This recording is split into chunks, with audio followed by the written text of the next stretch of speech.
Welcome back, guys, and thanks for joining me. Tonight we are going to have a little bit of a sumo wrestling match.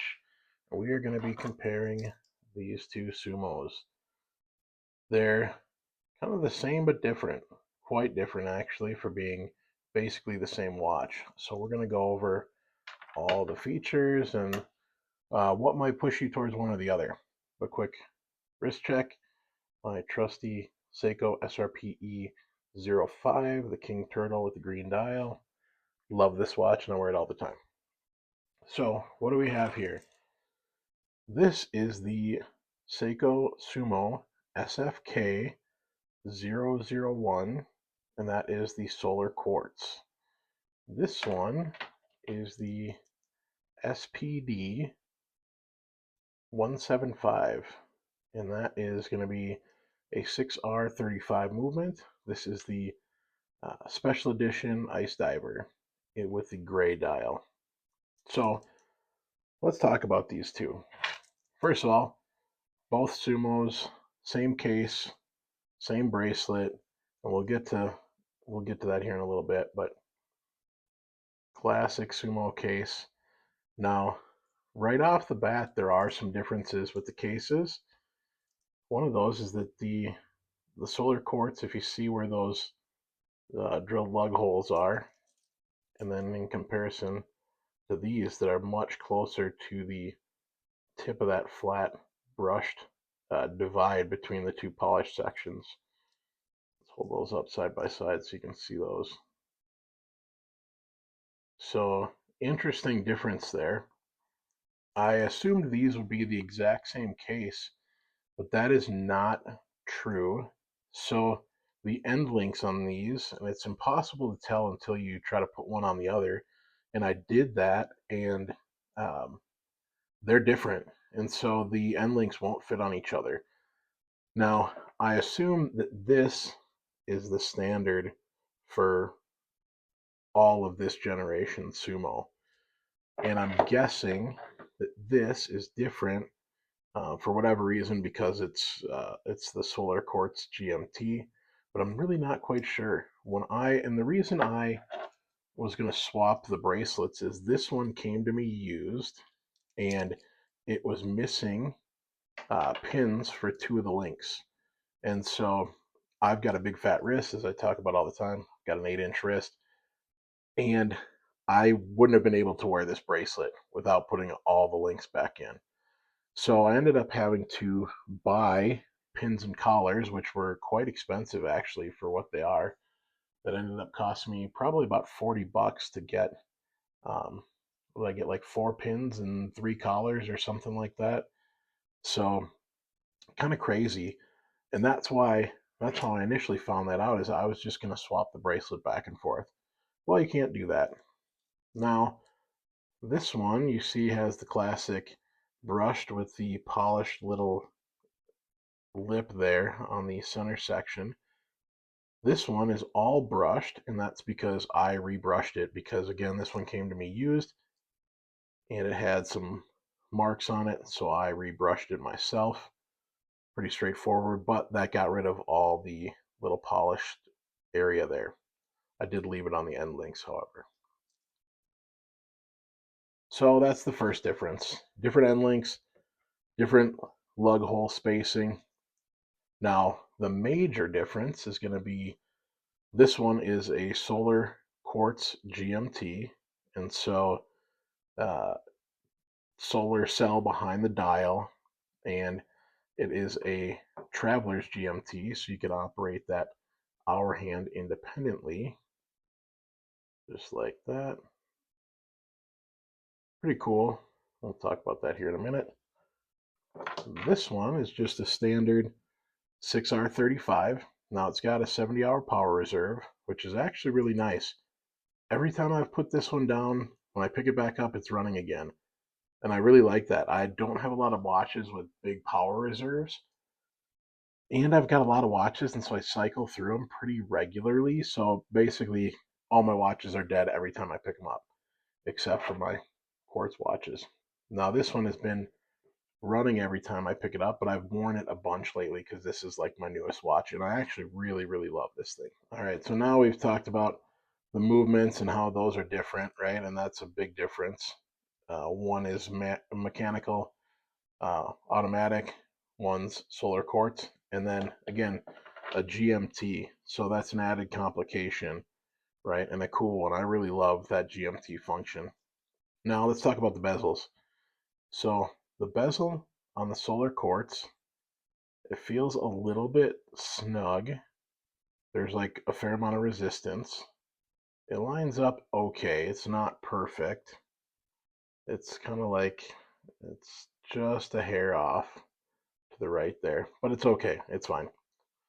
Now I'm gonna put this up to the microphone. I don't know if you guys can hear that. It is barely perceptible. It is such a soft sound, and that's fine, but I do like a little bit more of a click. The ice diver here, the bezel insert, let me get that line back up. This one is off about the same, except the other direction. So you see there's one way, or if I go another click, it's just not quite there. And man, again, it's fine. I'm not going to do anything about it. If you do just kind of twist it right before it clicks, it'll kind of line up.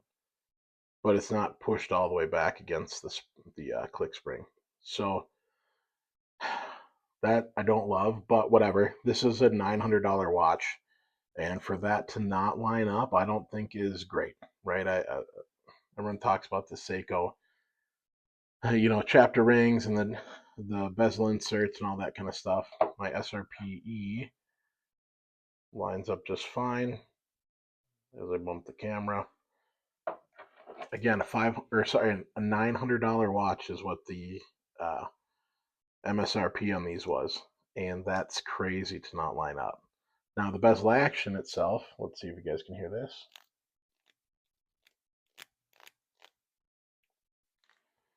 It's pretty good.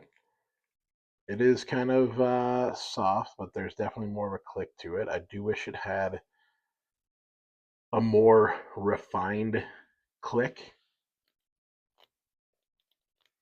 It sounds kind of soggy, in my opinion, right? And I just wish that was a little bit more assertive. But whatever, it is what it is. Seiko bezels and all. So colors, obviously, these two are drastically different colors. This is just a much more subdued light grayish silver dial, and then kind of a steel gray bezel insert. And this is a really classy look, in my opinion. Like I wasn't sure when I bought this one how much I was going to like it, because it's one of my lighter colored watches, but I absolutely love it. I've been wearing this one so much lately. Now this one I got kind of specifically for a Hawaii trip I've got coming up. That's why I wanted a GMT. The solar quartz I think was cool too, and that blue to me is just like real tropical feeling, and so that'll be great on the beach on a tropical vacation. Now I do wear this one quite a bit too, and it's surprisingly versatile, even though it's kind of a playful, fun, light color, but a lot of my work shirts, I've got like kind of um, polos that have light blue patterns on them, kind of golf shirts. That's what I wear a lot of times at work. And so this goes really well with those. This one does too, for being such a muted color. That blue secondhand, I'm sure that nobody ever sees that or notices it, but I do, and it just looks so cool. It just adds that little bit of blue. And I wear a lot of blue shirts, or shirts with blue patterns or blue accents, and so that does definitely fit in. Now, both of these bracelets, again, typical Seiko bracelet, typical Seiko Sumo clasp. It is a pressed clasp. It's got 4 micro adjustments, and it's got this horrific diver's extension. Everyone hates these. I don't know why they add them. It's just, this thing's terrible. I really tried to swap the clasp out altogether, which is what I do on a lot of my watches, and I did that on this turtle's on an Islander bracelet, but this is the clasp I put on every watch that I can, because it's a milled clasp. It's got like, what is that, 2, 4, 6 micro adjustments.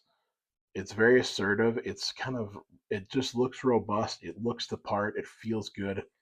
And they're like $7 on AliExpress. So that's what I swap everything to. However, when I tried to do that again with this one, I think I had one link taken out, and this fits me perfectly with the one link taken out. But when I put that link back in and tried to swap to this clasp, it wasn't big enough. It was going to be too tight. Again, I've got an 8-inch wrist, and so if you had a smaller wrist, that would probably work fine. But because that diver's extension is so long, it wouldn't work. So, and the clasp itself is very long, which again, I don't love that, but it is what it is. I kind of knew that coming into it. So let's we're going to put these on some rubber straps. These are again off AliExpress, and they are some of the best that I've found for the money. They're very similar to the Seiko Prospex silicone straps. They do have uh, quick detach pins. These are not the Seiko size pins, but that's okay. They fit on there fine. So I've got a blue and a black, and then we're going to throw them on some NATOs. I didn't have a black NATO in 20 mil, so we got a blue and a olive green. So we'll check that out and see how they look. Real quick, if you guys don't have one of these, it's the Bergeon 6767 spring bar tool. These things are invaluable. If you love yourself, get yourself one of these. They're like 25, $30. The bits are they are hardened, and so they're not super soft. Like you're not going to bend out the tip of that, and they're replaceable. This thing is fantastic. It's worth every penny. So again, drill bugs. We're going to pop these out. Okay, there they are. Spared you having to watch me pull the pins out and swap the straps. But so there's the gray on a black strap, and the blue on a slightly darker blue strap. Now let's put this on the wrist. See how this looks. I'll show you what they look like on the bracelets as well. This is a killer combination. That looks so good. I've been calling this a frosted blueberry.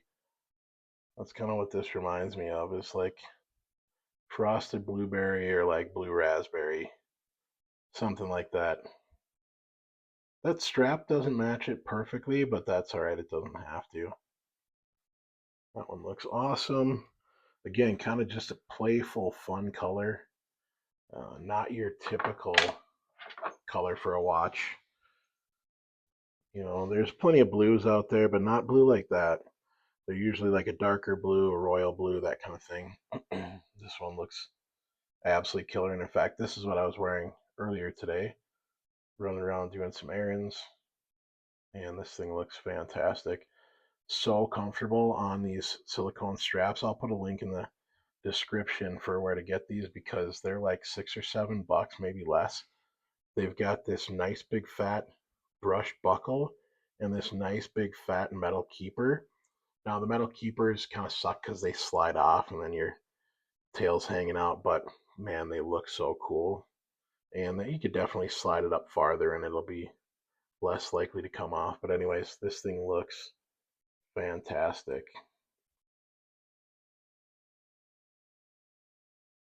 All right, so now we've got them on some NATOs. That gray on the green, that looks killer. It's very subdued. You know, I love green. It's like olive green is one of my favorite colors. My truck's green. Everything's green. You know, you can see my silicone wedding band. Here's my water bottle. It's all olive green. So I am trying to branch out, but God, that looks good. It's just hard to beat. Kind of a subdued olive or army green. And on that gray dial, it looks absolutely killer. Fits great on the NATO too. You know, those big fat lugs with the 20 mil lug width is kind of, it's different for sure, right? I'm used to like my turtles and SKXs and stuff like that that are 22 mil, but still looks great. And this one, that's such a fun color combination. Just that blue, bluish purple. You know, summer's coming up. This is going to be like my summer watch for sure. At the beach, all kinds of stuff. That looks fantastic. And these things wear great on a NATO strap. I really do like it on there. You know, I'm typically partial to a metal bracelet, but I have to say these things wear quite well. Not nearly, they don't hug your wrist nearly as well because of that extra layer, but it's not bad at all. So there you go. Again, for being essentially the same watch, these are so drastically different from each other. All right, so I got them back on the bracelet here. And one thing, I don't think I tried these on and showed you what they look like with the bracelet on. So let's do that. So here's the frosted blueberry. Again, I've got an 8-inch wrist, and these fit me perfectly. You know, I like a bigger watch, but they don't wear like a huge watch. It wears just like my, feels like a little bit puffier SKX, you know. So real quick specs: 45 millimeter case width, 52 and a half lug to lug.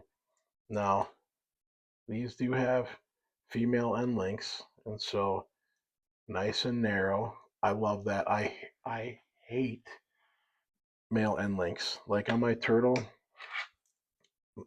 it's got male end links. It's fine, but I don't like when it you see the edge of this right there. I don't know.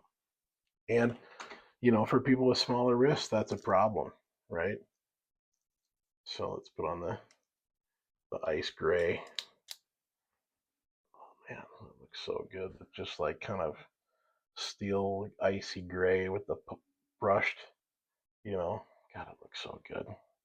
Now, what we also didn't talk about was some of the other specs. So both of these get a sapphire crystal, which is great. The original Sumos had hard Lex, and so that's a welcomed upgrade.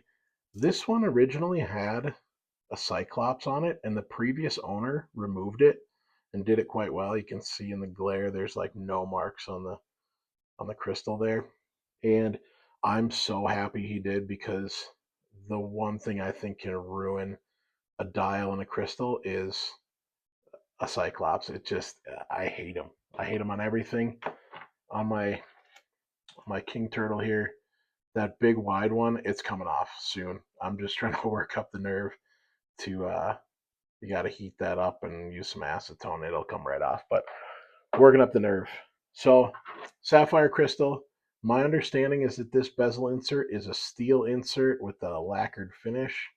This one is anodized aluminum, and it's got kind of that typical grainy aluminum texture or look to it, and I love it, man. It just both of them look great. You know, the Sumos themselves, you're not going to find better case finishing for the price. Let me wipe this thing off. That case finish is so good.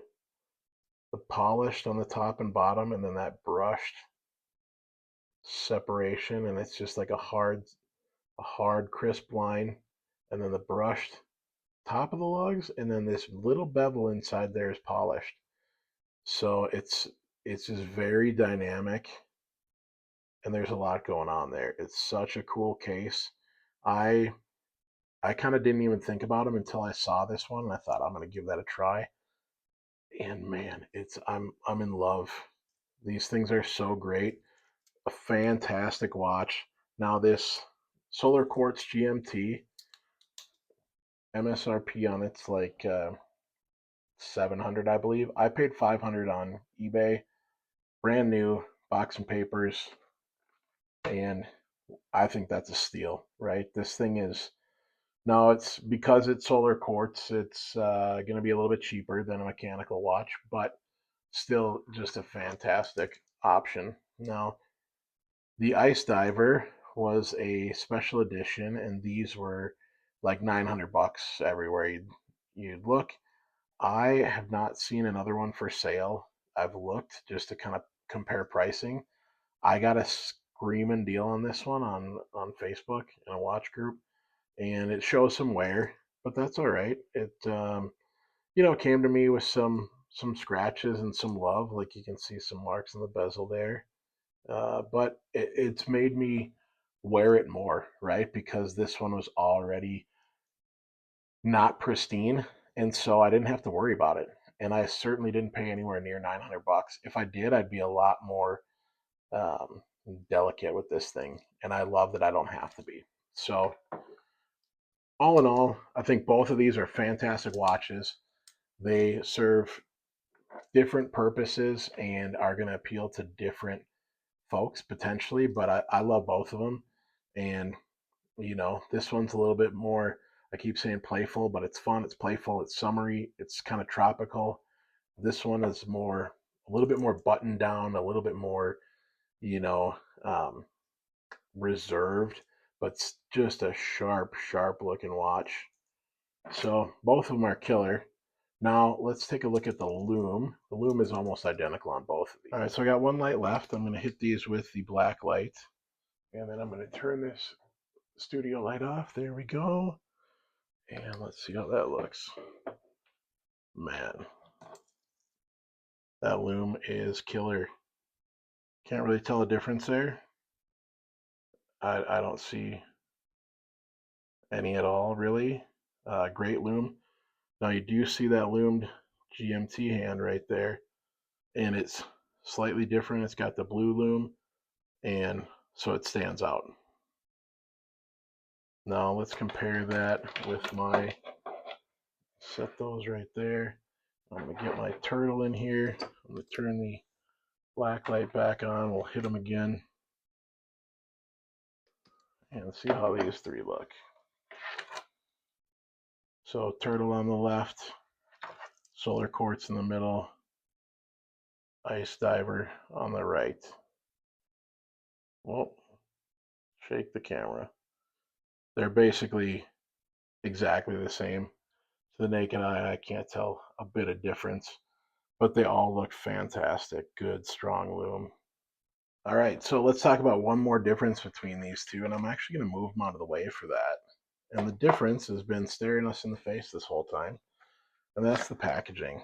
So the solar quartz, you get just a typical white box, inner box, little pillow. I actually dropped the hang tags out of there earlier. So there's the hang tags. I just like to keep it all together. So not a lot of fanfare, just the typical Seiko white box, right? And that's to be expected with watches in this kind of price point. You got some literature inside the box. But the Ice Diver, this one being a special edition, gets this cool black box, got a black sleeve, and then again it's logoed Seiko Prospex. Just says Prospex everywhere. So you open that up and you get this cool box inside here. It's a little torn up because again this was a couple years old and it came to me used, but you got your little watch pillow, and then you've got this cool little mini mag light. Let me get this out of there. So it says Prospex. It'd be cool if there was a Seiko logo on there too, but that's all right. Cool little thing. Whoop. This will probably never get any use. It's just like a little, little something. Let me pick that clip up off the floor. Otherwise, it'll get lost forever. And then it'll devalue the whole thing, right? Put that back in there. Oops, shake the camera again. So a lot of thought went into this packaging, I think, and that's really nice to see versus just a tip. Again, boxes don't really matter. I have a whole tote, like a black and yellow storage tote full of watch boxes that I took the watch out, and I just put them in the tote. So whatever. But that is a cooler box if you want to display it or put it on a shelf or something like that. Anyways, so tell me what you guys think. I'd like to hear your opinions and your comments. Would you go with the frosted blueberry solar quartz GMT or the steel gray, icy gray ice diver? Again, so similar and so different at the same time. Love to hear your opinions and your comments. Tell me what you think. Tell me what you think about the Sumo. Do you love the Sumo? Do you hate it? Because it is a little bit different. If you found this video interesting or fun, go ahead and give it a like. If you want to, and you want to see more videos like this, go ahead and subscribe to my channel. I'm going to do my best to bring you a bunch more videos, a lot of Seiko content, because that's what I love, but there'll be some other stuff too. Anyways, thanks for joining me, guys.